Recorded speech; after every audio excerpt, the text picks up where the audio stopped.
نحمده ونصلی علی رسولہ الکریم اما بعد فاعوذ باللہ من الشیطان الرجیم بسم اللہ الرحمن الرحیم اللہم صلی علی سیدنا و مولانا محمد وعلی آل سیدنا و مولانا محمد وبارک وسلم وصلی علیہ۔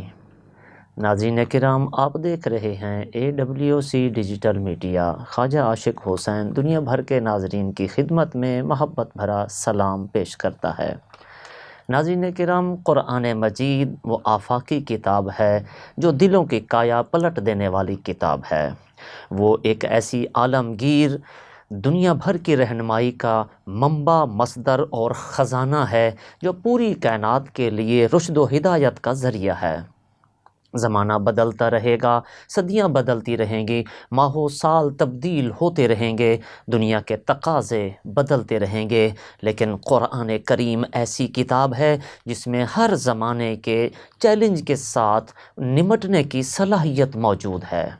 زمانے بھر میں جتنی تبدیلیاں آئیں، زمانہ جتنی سے جتنی بھی ترقی کرے، لیکن ان کی مبادیات، ان کے اصول اور زندگی گزارنے کا جو انسائکلوپیڈیا ہے، بنیادی نصب العین ہے، قرآن مجید میں وہ کمال اور فضیلت، وہ اعجاز ہے کہ ہر زمانے کے تقاضوں سے ہم آہنگ ہے۔ دنیا کے کسی بھی خطے میں انسان رہتا ہو، چاہے وہ جو بھی مرضی بولی بولتا ہو، چاہے وہ جس سوسائٹی اور معاشرے سے منسلک ہو، یا زندگی کے جس بھی شعبہ سے منسلک ہو، قرآن کریم اس کی ہر طرح سے رہنمائی کرتا ہے۔ بات ہماری سمجھ کی کمی کی ہوتی ہے۔ قرآن میں سب کچھ موجود ہوتا ہے، لیکن ہماری عقلوں کی رسائی وہاں تک نہیں ہو پاتی۔ اس لیے ضرورت ہے کہ قرآن کریم کو سمجھا جائے۔ یقیناً یہی وہ قرآن تھا جو عرب کی سرزمین پر اترا، جو بدو تھے، جو صحراؤں کے دیہات کے رہنے والے تھے، ان میں ایسا انقلاب برپا کیا کہ جو ایک دوسرے کی عزت کے دشمن ہوتے تھے وہ ایک دوسرے کے رکھوالے بن گئے، جو رہزن تھے وہ رہبر بن گئے، جو بے زر تھے وہ ابو ذر بن گئے، جو ایک دوسرے کے خون کے پیاسے تھے اب وہ ایک دوسرے کے جان نثار بن گئے۔ یقیناً یہ قرآن کریم ہی کا اعجاز تھا کہ چند سالوں میں ہی قرآن کریم نے ان کو اس قدر بدل دیا کہ دنیا کی وہ سوسائٹی جس کے بدلنے کے بارے میں کوئی سوچ بھی نہیں سکتا تھا، پیارے مصطفیٰ علیہ الصلاۃ والسلام کی حسن تربیت، آپ کا اسلوب تربیت اور قرآن کریم کا اعجاز تھا کہ جو پتھر دل تھے وہ بھی موم ہو گئے، اور پھر رفتہ رفتہ وہی زمانے بھر کے ہادی مصلح بن کے دنیا کے لیے رہبر و رہنما ثابت ہو گئے۔ حضرت عمر فاروق رضی اللہ تعالیٰ عنہ ایک دن ایک وادی سے گزرے تو رو پڑے، کہنے لگے یہی وہ وادی تھی جہاں میرے باپ خطاب مجھے اونٹ چرانے کے لیے بھیجتا تھا، مگر مجھ سے چند اونٹ نہیں سنبھالے جاتے تھے، اور آج محمد عربی صلی اللہ علیہ وسلم کی غلامی کا صدقہ ہے کہ آج دنیا کے 1/4 حصے پر انسانوں پر حکمرانی کر رہا ہوں۔ سبحان اللہ، یہ وہ قرآن کریم کا اعجاز ہے۔ ناظرین کرام، قرآن کریم 2 مرتبہ نازل ہوا۔ فرمایا انا انزلناہ فی لیلۃ القدر، ہم نے اس قرآن کو لیلۃ القدر میں نازل کیا، اور فرمایا شہر رمضان الذی انزل فیہ القرآن، رمضان وہ مہینہ ہے جس میں قرآن نازل ہوا۔ یعنی رمضان اور قرآن کا باہمی تعلق ایسا ہے کہ رمضان میں قرآن آیا اور قرآن میں رمضان کا ذکر آیا۔ قرآن کریم میں رمضان المبارک ہی وہ واحد مہینہ ہے جس کا نام قرآن کریم میں آیا ہے، ایک دوسرے کے ساتھ لازم و ملزوم والا تعلق ہے۔ اللہ اکبر۔ ایک ہے نزلنا، نزول قرآن کے لیے قرآن مجید میں 2 لفظ ارشاد ہوئے، ایک نزلنا اور ایک انزلنا۔ نزلنا کے معنی ہوتے ہیں یک بارگی اتارنا، ایک دم ہی سارا اتار دینا۔ قرآن کریم 2 مرتبہ نازل ہوا۔ پہلی مرتبہ لوح محفوظ سے آسمان دنیا پر نازل ہوا، وہ لیلۃ القدر کی ایک ہی رات میں دفعتاً واحدتاً ایک ہی جو رات میں نازل ہو گیا، اور پھر آسمان دنیا سے نبی کریم علیہ الصلاۃ والسلام کے قلب اطہر پر جیسے جیسے ضرورت پڑتی گئی، حالات و واقعات آتے گئے، کبھی ایک آیت، کبھی 2 آیتیں، کبھی 5 آیتیں، کبھی 10 آیتیں، کبھی ایک سورت، کبھی آدھی سورت، کبھی ایک رکوع، یعنی جیسے ضرورت پڑتی گئی قرآن کریم ویسے ویسے نازل ہوتا گیا، اور یہ 23 سال کا عرصہ نزول ہے، یعنی 23 سال قرآن کریم نازل ہوتا رہ گیا۔ اس کو جو ہے وہ نزلنا کہا جاتا ہے، یعنی دھیرے دھیرے رفتہ رفتہ آہستہ آہستہ نازل کرنا۔ تو گویا یہ قرآن کریم جو عمومی روایات کے مطابق 27 رمضان کو لیلۃ القدر، ویسے تو پورے آخری عشرے کی طاق راتوں میں گھومتی رہتی ہے، مگر ایک مشہور اور راجح قول کے مطابق 27ویں شب ہوتی ہے، اور اسی 27ویں شب کے لیے جو ایک سعادت اہل پاکستان کے لیے ہے، اہل ایمان کے لیے ہے، وہ یہ کہ یہ وطن عزیز جیسی عظیم نعمت بھی اللہ تعالیٰ نے 1947 میں جب 14 اگست تھا تو وہ رمضان المبارک کا ہی مقدس مہینہ تھا، اور اس کی 27ویں شب ہی تھی جب اللہ نے مومنوں پر یہ کرم کیا کہ ان کو وطن عزیز جیسی عظیم نعمت سے سرفراز فرمایا۔ بر اعظم کی سب سے بڑی ہجرت ہوئی تو وہ بھی اسی قربانیاں دینے کے نتیجے میں 10 لاکھ جانوں کا نذرانہ پیش کرنے کے بعد اللہ کریم نے یہ جو عظیم سلطنت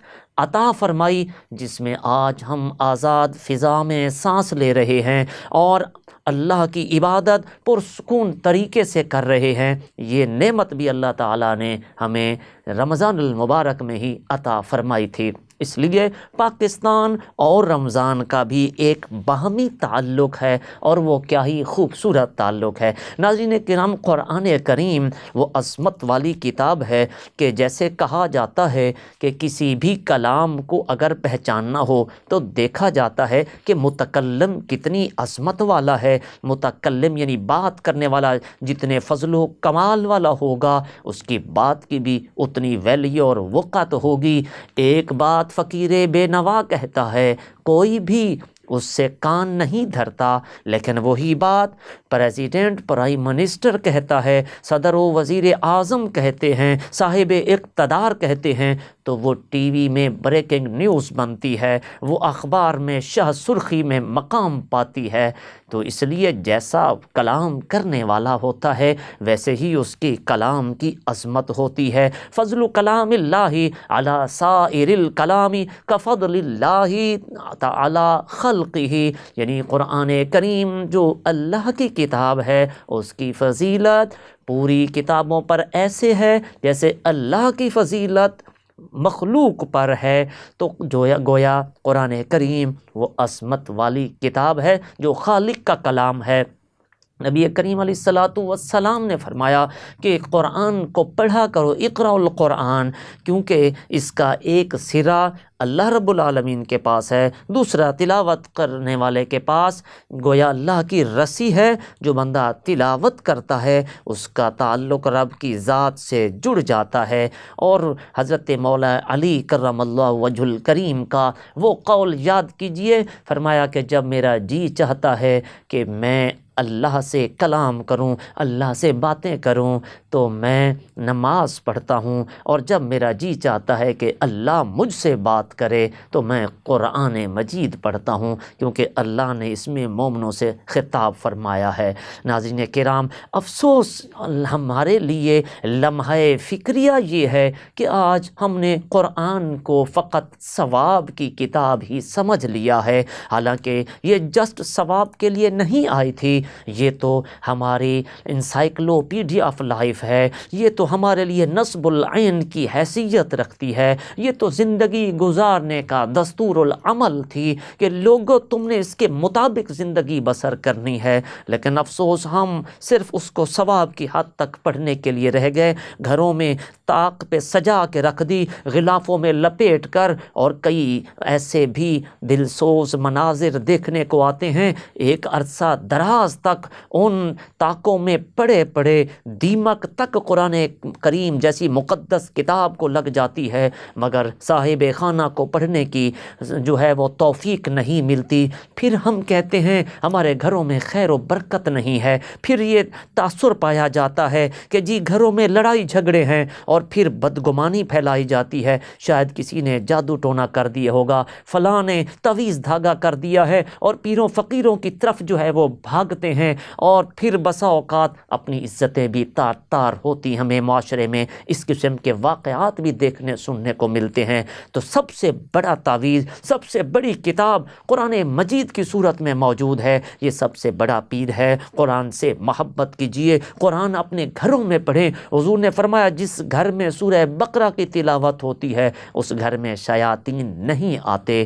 قرآن کریم جس گھر میں تلاوت ہوتی ہے اللہ کے فرشتوں کا نزول ہوتا ہے۔ قرآن کتاب شفا ہے، وَنُنَزِّلُ مِنَ الْقُرْآنِ مَا هُوَ شِفَاءٌ وَرَحْمَةٌ لِّلْمُؤْمِنِينَ، اللہ نے اس میں شفا رکھی ہے۔ ہم شفا کے لیے ڈاکٹروں، حکیموں، طبیبوں کے پاس بھاگتے ہیں، گھر میں شفا کا منبع اور مرکز اور خزانہ موجود ہے، قرآن کریم ہم اس سے شفا حاصل نہیں کرتے۔ اللہ کی بارگاہ میں کبھی ہم نماز سے بھی شفا مانگ کے دیکھیں، کبھی قرآن سے بھی شفا مانگ کے دیکھنی چاہیے۔ نبی کریم علیہ السلام کی ایک حدیث مبارکہ پڑھ کر جو ہے میں بات کو اختتام پذیر کرتا ہوں۔ فرمایا کہ ان الجنت تشتاق علی 5 نفر، اللہ کی جنت 5 آدمیوں کی مشتاق ہوتی ہے۔ فرمایا تالی القرآن، پہلا وہ شخص جو قرآن کی تلاوت کرتا رہتا ہے، وہ جتنا بھی اسے حصہ یاد ہے اٹھتے بیٹھتے چلتے پھرتے اس کو پڑھتا رہے۔ ضروری نہیں ہے کہ حافظ قرآن ہو تب قرآن کی تلاوت کرے۔ اللہ اکبر، سورۃ فاتحہ تو تقریباً سبھی کو آتی ہے، سورۃ اخلاص تو بچے بچے کو بھی آتی ہے۔ اٹھتے بیٹھتے اگر یہی تلاوت کرتے رہیں گے تو جنت جن لوگوں کو چاہتی ہے، جن کی مشتاق ہے، ہم ان میں شامل ہو سکتے ہیں۔ دوسرا فرمایا حافظ اللسان، جو اپنی زبان کی حفاظت کرتا ہے۔ تو تیسرا شخص مطعم الجیعان، جو بھوکوں کو کھانا کھلاتا ہے۔ چوتھا شخص مکسل العریان، جو ننگوں کو کپڑے پہناتا ہے۔ اور 5واں شخص جس کی جنت مشتاق ہے، فرمایا من صلی علی حبیب الرحمن، جو نبی کریم علیہ السلام کی ذات پر کثرت سے درود و سلام پڑھتا ہے، تو جنت رب سے دعا اور درخواست کرتی ہے باری تعالیٰ اپنی مخلوق میں سے یہ 5 قسم کے بندے مجھے عطا فرما دیں۔ تو کوشش کریں یہ 5 صفات اپنے اندر پیدا کیجئے۔ اگر ایسا نہیں کر سکتے تو کم از کم کوئی 1 یا 2 صفات تو اپنے اندر ضرور پیدا کریں، تاکہ ہم بھی جنت جن لوگوں کی مشتاق ہے ان لوگوں میں ہمارا بھی شمار ہو جائے۔ قرآن کریم وہ برکت والی کتاب ہے جس میں اللہ رب العالمین نے 114 صورتیں نازل فرمائیں، جن میں سے 86 مکی، 28 مدنی ہیں، اور 6236 آیات مبارکہ ہیں، 558 رکوعات ہیں۔ قرآن مجید کے جو حقوق ہیں، افسوس آج ہم ان سے بھی غافل ہیں۔ آخر میں وہ بھی عرض کرنا چاہتا ہوں کہ 5 حقوق قرآن مجید کے کم از کم جو ہے بنیادی طور پر ہر مسلمان کو معلوم ہونے چاہیے کہ قرآن کا پہلا حق ہے اس کو پڑھا جائے، ترتیل سے پڑھا جائے، ٹھہر ٹھہر کر پڑھا جائے، خوش الہانی سے پڑھا جائے، اور دوسرا پھر اس کو سمجھا جائے، ترجمہ پڑھیں، تفسیر پڑھیں کہ اللہ نے یہ پیغام ہمیں دیا کیا ہے۔ اور تیسرا حق قرآن مجید کا یہ ہے کہ اس پر عمل کیا جائے، محض ثواب کے لیے پڑھے نہیں، اس پر عمل پیرا بھی ہوں۔ اور چوتھا حق یہ قرآن مجید کو صرف پڑھنے پر عمل کرنے سے نہیں، یہ پیغام دوسروں تک بھی پہنچایا جائے، یہ بھی اس کا حق ہے۔ تو اس لیے ہمیں چاہیے کہ حقوق قرآن کی پاسداری کریں، پھر ہی یہ قرآن قیامت والے دن ہماری سفارش اور شفاعت کرے گا۔ سرکار نے فرمایا کہ یہ قرآن مجید قیامت کے دن اقرأوا القرآن فإنه یأتی یوم القیامت شفیعا لأصحابہ، فرمایا قیامت کے دن یہ آئے گا اور اپنے صاحب کی یہ سفارش کرے گا، اور اللہ تعالیٰ اس کی سفارش بندہ مومن کے حق میں قبول فرمائے گا۔ ناظرین کرام، قرآن کریم کی تلاوت کیجئے، اپنے بچوں کو قرآن پڑھائیے، اپنے گھروں میں تلاوت کا معمول بنائیے، پھر دیکھیے اللہ کی رحمتوں کا کس طرح سے نزول ہوتا ہے۔ اللہ تبارک و تعالی ہمیں عمل کی توفیق عطا فرمائیے۔ اسی کے ساتھ ہی خواجہ عاشق حسین کو اجازت دیجیے۔ اللہ حافظ۔